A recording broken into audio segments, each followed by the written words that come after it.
Dixo Daily presenta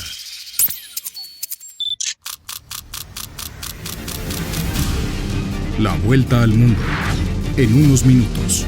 It's a clash between barbarism and civilization. A dangerous world of chaos, death and destruction. La internacional fascista. Yes, she can. Con Nacho Montes de Oca. Bienvenidos a otro vuelo de El Globo, y esta vez estamos en la estratosfera y un poquito más allá para evitar que nos arancele Trump. Comenzó la Primera Guerra Mundial económica, Trump se desató y acaba de fundar Arancelandia, en donde antes estaban los Estados Unidos. Finalmente le puso aranceles a todos, o a casi todos, porque se olvidó quizás de algunos países, como Rusia, pero eso lo vamos a comentar.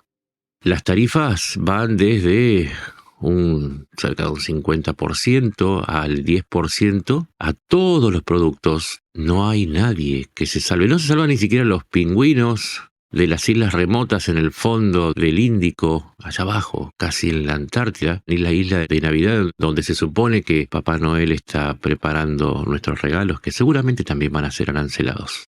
La verdad es que es muy difícil resumir qué es lo que ha sucedido, hasta qué punto cambió el mundo, porque lo de hace apenas unas horas fue similar en sus efectos a la caída del muro de Berlín.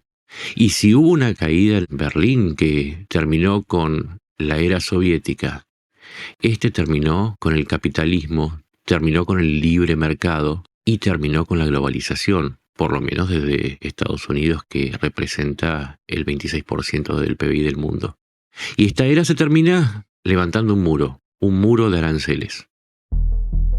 La primera pregunta que uno se hace es ¿qué pretende hacer Donald Trump?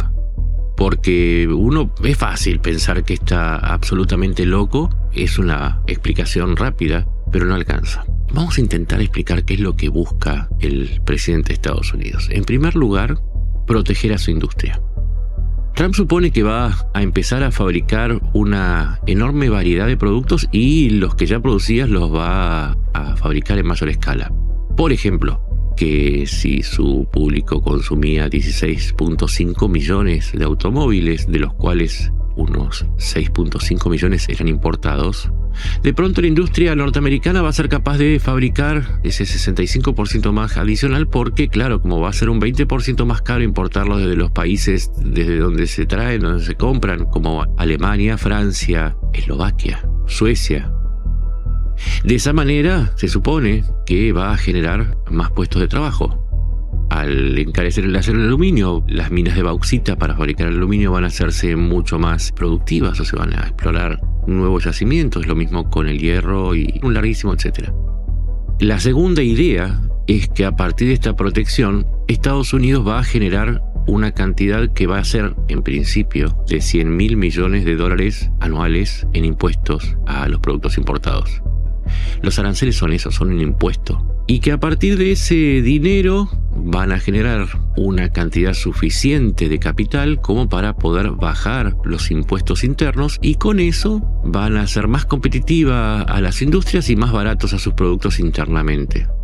El tercer principio que los mueve es que al perder una enorme cantidad de flujos de dinero que se irían al exterior por las importaciones, porque cuando vos importás estás recibiendo un producto y le estás mandando unos dólares al vendedor en el extranjero.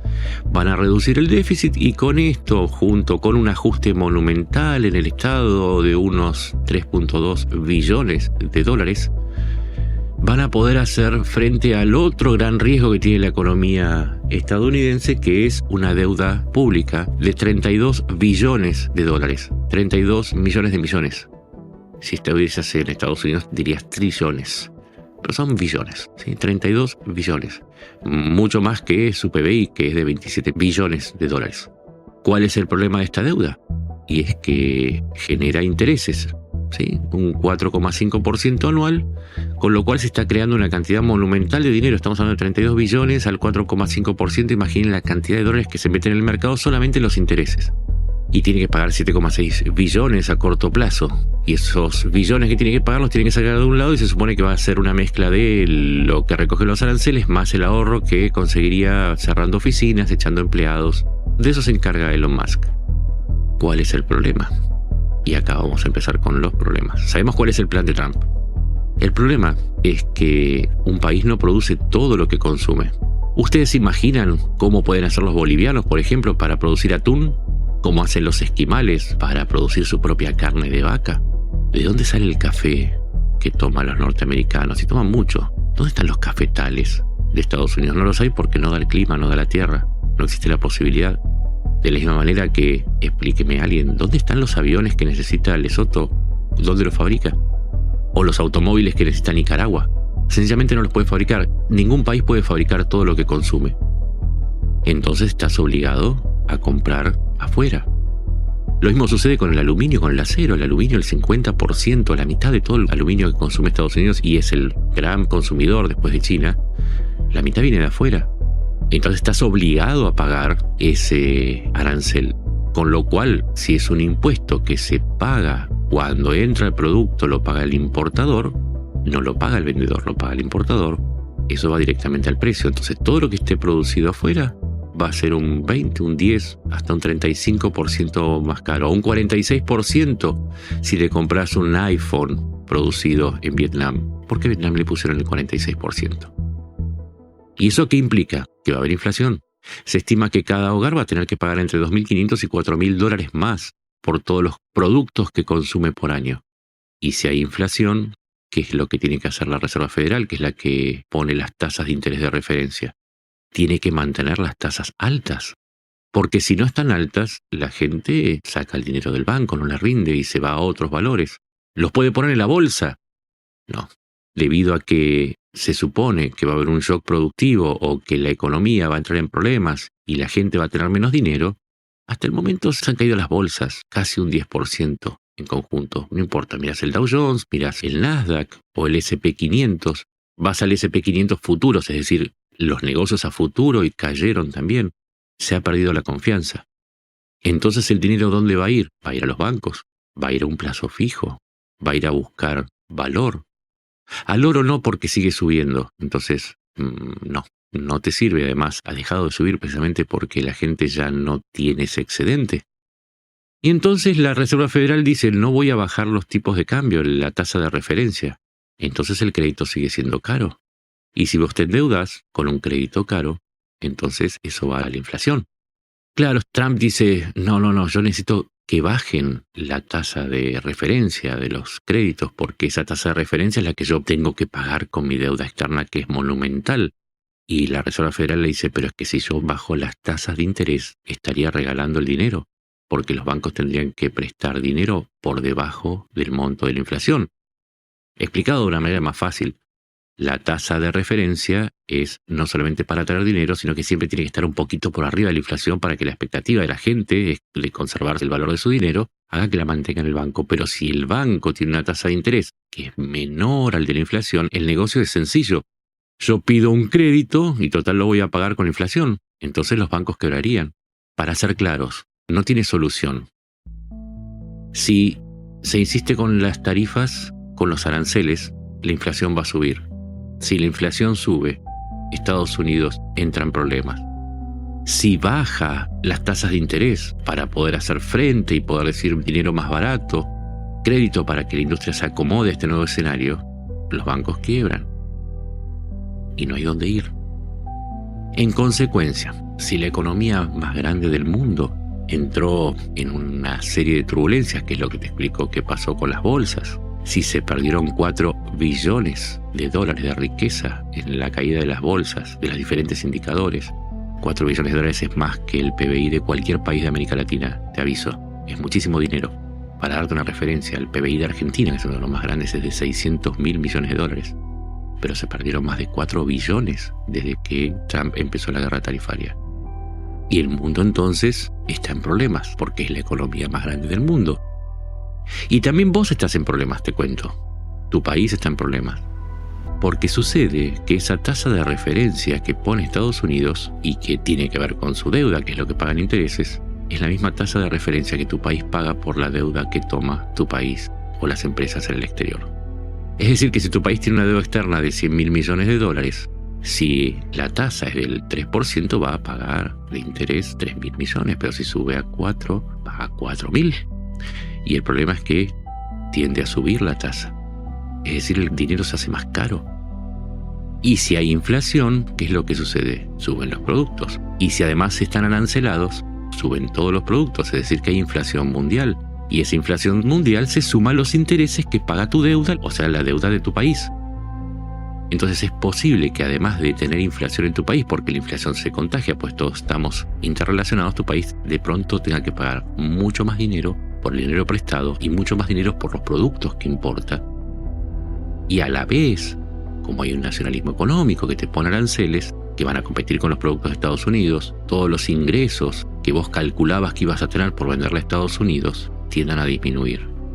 O sea, recapitulando, más deuda significa más intereses, significa una deuda más cara, aranceles significan productos más caros, pero también mayor inflación, y todos entendemos que si Estados Unidos se enferma, empezamos todos a tener fiebre. ¿Y cuál fue la reacción del mundo? Porque esta es la última parte de lo que te quería contar.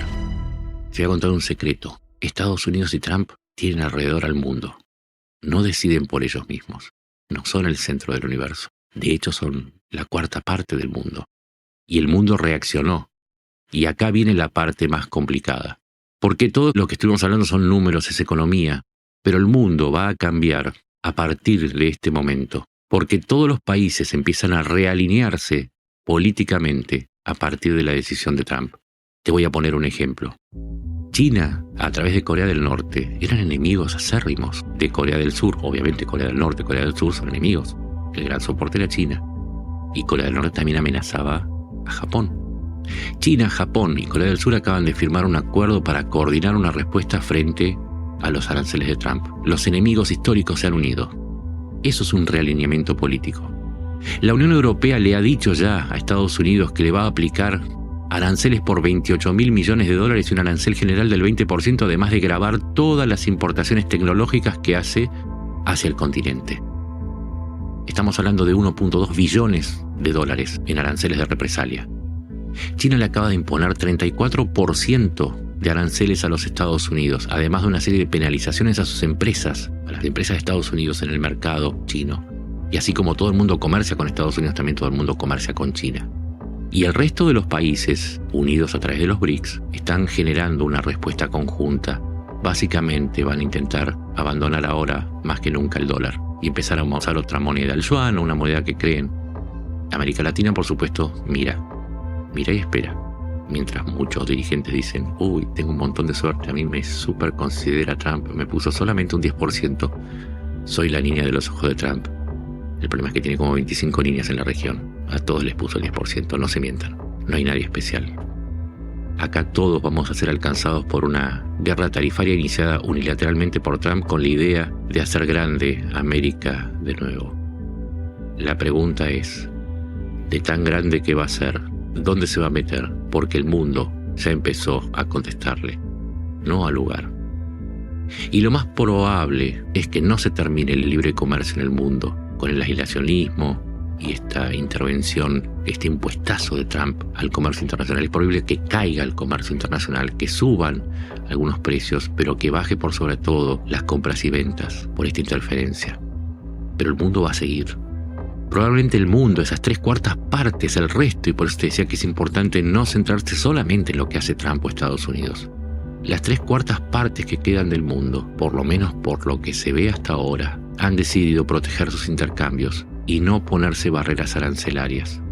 Se está realineando el mundo y Estados Unidos está quedando en un rincón, en ese rincón de 1/4 del tamaño. No sé qué tan grande puede ser, pero lo más probable es que si el resto de los países siguen la misma receta que hizo crecer al mundo en los últimos 20 años, así como Trump va a hacer grande América de nuevo, el mundo sea un poco más grande, porque el mundo es probable que crezca mucho más que Estados Unidos.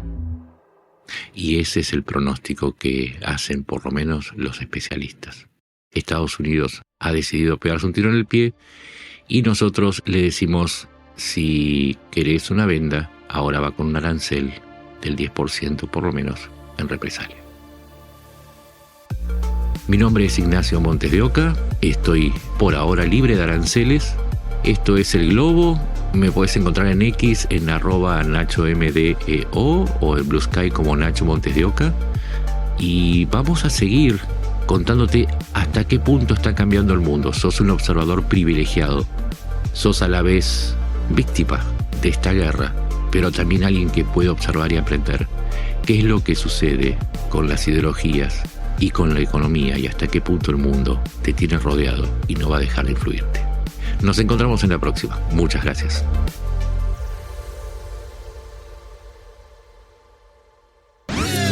Una producción de Dixo.